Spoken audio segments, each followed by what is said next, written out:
Rwy'n mynd rownd bob diwrnod a wneud siŵr bod popeth yn lan, yn daclus. Gyda schedule, fi'n mynd rownd hefyd wneud siŵr bod popeth yn gweithio fel scales i pwyso yn cynhwysion.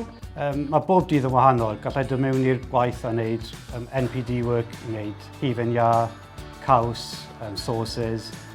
Neu gallai mynd off-site i helpu nhw gyda gwaith papur fel hasr a salsa. Neu gallai gweithio getre a wneud gwaith gyda leiblo. Dwi'n technologydd bwyd a mae'r dyletswyddau yn amrywio o gweithio gyda cwmnioedd bach i cwmnioedd mawr, helpu gyda'r gwaith papur, helpu nhw datblygu bwyd. Unrhyw beth i wneud â bwyd mewn ffordd, un ffordd neu gilydd, ni'n gallu helpu. Dyletswyddau fi yw gweithio gyda busnesau o gwahanol faint a gwahanol sectorau o caws i cig, bakery, gyd o'n nhw. Mae Canolfan Bwyd Cymru yn rhywle hollol unigryw. Dyw Canolfan Bwyd Cymru ddim yn cynhyrchu dim bwyd. Pobl sydd yn dod gyda syniadau nhw i ddechrau cynnyrch, mae'n dechrau ar busnes bwyd.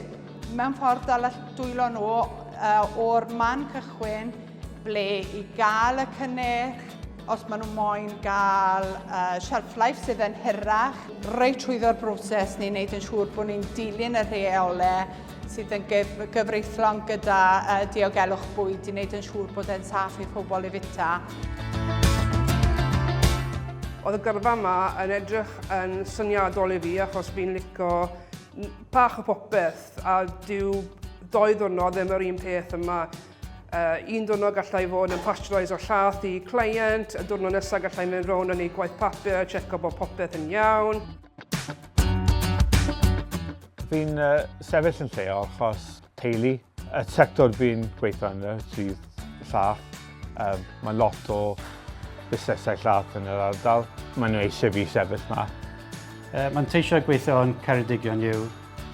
Mae lot o drefydd a traethau neis yn ardal, so mae'n lle neis i byw.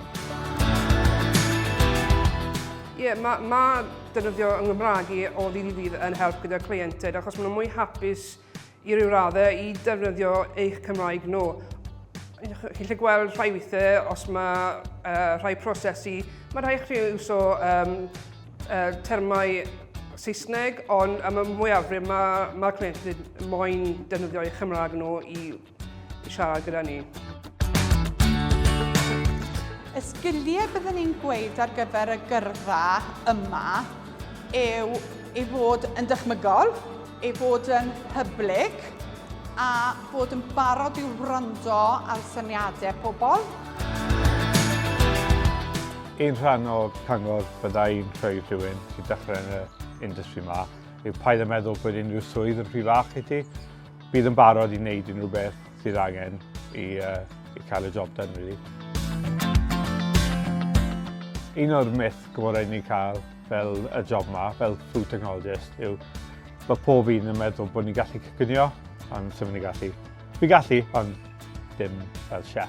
Mae pobl yn meddwl chi'n gweithio ar llinell bwyd a jyst gwisgo hairnet a paco bwyd, ond mae lot o wahanol swyddau i gael yn y industry fel NPD work, marketing, gweithio'n warehouse a pethau fel yna.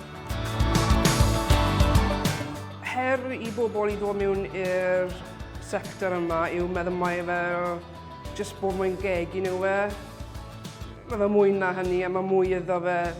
Chi'n lle meddwl a beth mae rhywun wedi goffod meddwl am wneud yr offer yma, wedi goffod creu wedi goffod rhoi mewn yn ystafell a wedi ni goffod defnyddio fe i helpu cliented i wneud bwyd nhw.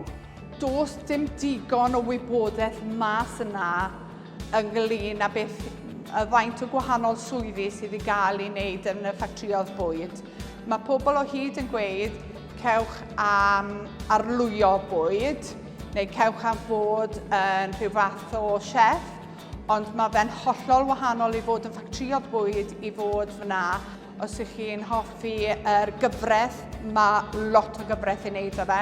Os ych chi'n hoffi tynnu lluniau o bwyd, mae hwnna'n rhywbeth arall sydd i wneud â fe.